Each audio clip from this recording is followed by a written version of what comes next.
মই এগৰাকী গোলাঘটীয়া হিচাপে আমি বছৰৰ 365টা দিনেই আঠখেলীয়া নামঘৰৰ লগত আমাৰ সম্পৰ্ক আৰু তাৰ সমান্তৰালভাৱে ভাদ মাহ বিশেষকৈ পবিত্ৰ ভাদ মাহত আমাৰ সমগ্ৰ অসমৰ লগতে ভাৰতবৰ্ষৰ বিভিন্ন প্ৰান্তৰ লোক আমাৰ শ্ৰী শ্ৰী আঠখেলীয়া নামঘৰলৈ আহে।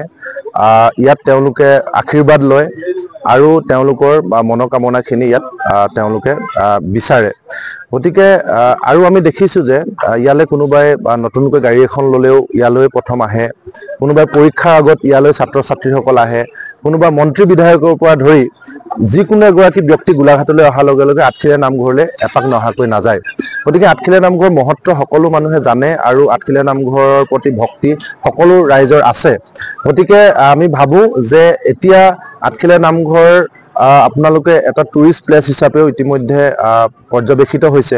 গতিকে আঠখেলীয়া নামঘৰৰ বৰ্তমানৰ পৰিৱেশ খুব সুন্দৰ আৰু ইয়াৰ পৰিচালনা সমিতিৰ লগতে স্থানীয় ৰাইজে ভক্তসকলক ভাদ মাহত আদৰিবৰ কাৰণে সকলো প্ৰকাৰে প্ৰস্তুত হৈছে।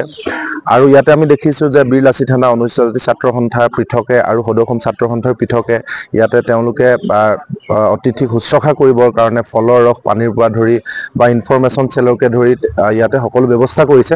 গতিকে আমি সকলো ৰাইজকে আমন্ত্ৰণ জনাইছোঁ আৰু আমিও আজি শৰাই আগবঢ়ালোঁ। শৰাই আগবঢ়াই অসমৰ সকলো শ্ৰেণীৰ লোকৰ যাতে ভাল হয়, কুশল হয়, মংগল হয় তাৰ কাৰণে আশীৰ্বাদ বিচাৰিছোঁ আৰু সকলো যাতে ভালে কুশলে থাকে আৰু সকলোকে যাতে আশীৰ্বাদ দিয়ে তাৰ কাৰণে আমি সেৱা আগবঢ়াইছোঁ, ইয়াত শৰাই আগবঢ়াইছোঁ আৰু লগতে আমি সকলোকে আমন্ত্ৰণ জনাইছোঁ, সকলো আহক আমাৰ আঠখেলীয়া নামঘৰলৈ আহক আৰু সকলোৱে আহক। ইয়াৰ পৰিৱেশ তেওঁলোকে আহক, ভগৱানৰ ওচৰত তেওঁলোকে সেৱা আগবঢ়াওক আৰু গতিকে সকলো ৰাইজে যাতে আমাৰ ইয়ালৈ আহে তাৰ কাৰণে আমি সকলোকে আমন্ত্ৰণ জনাইছোঁ আৰু সকলোৰে কুশল মংগল কামনা কৰিছোঁ।